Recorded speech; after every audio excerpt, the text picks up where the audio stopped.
এটা আমাদের লেখনের মধ্যে বেশি। এই লেখনটা তুলে দিতে পারলেই হতো, কেন বাস্তবে প্রয়োগ কম সেটাও আমি বলছি।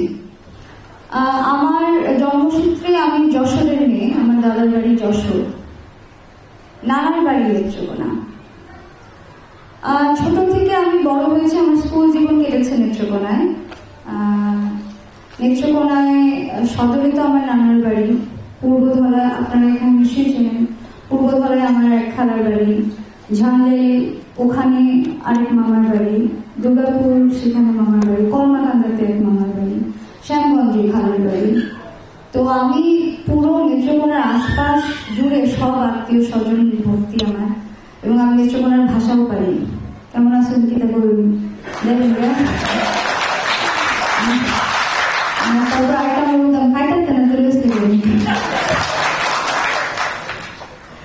আর আমার আব্বা, আমি তখন অনেক ছোট, সম্ভবত এটা 96-97 দিকে আব্বা তখন পোস্টিং হয় ধুবাওড়াতে। তো 2 বছর 3 বছর মতো আব্বা ওখানে ছিলেন।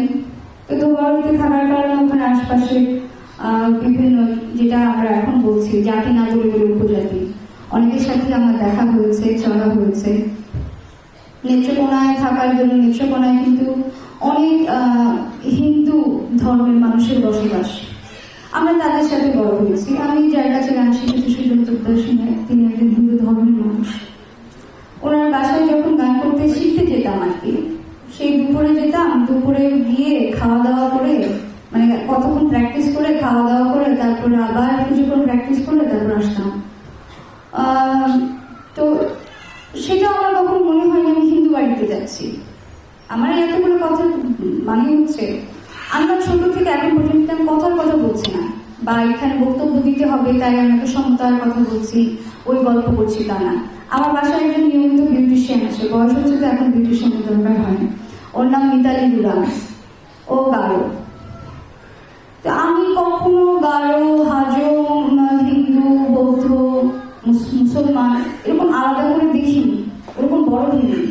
এবং আমি সব ধর্মের মানুষের আদর, ভালোবাসা, স্নেহতেই বড় হয়েছি। আর বিএসসি কালচারাল একাডেমির কথা যেটা বলবো, যেটা সুজন ভাই আমাকে ডাক দেওয়ার সাথে সাথে আমি চলে এসেছি। এমনকি যদি বিদেশি হতো আমি সেখানেও চলে যেতাম। আমার কাছে আমি জানতে চাইছিলাম যে কিভাবে এখন কিভাবে যেতে হয়।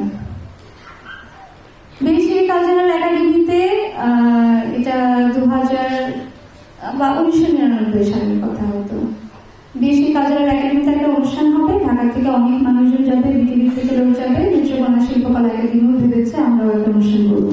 ও আমি কিন্তু নেত্রকোনা শিল্পকলা একাডেমি মানে মুক্তারপাড়ার যে মঞ্চ, সেই মুক্ত মঞ্চে গান, নাচ, আমি তো অভিনয় করেছি, করতে করতে বড় হয়েছি।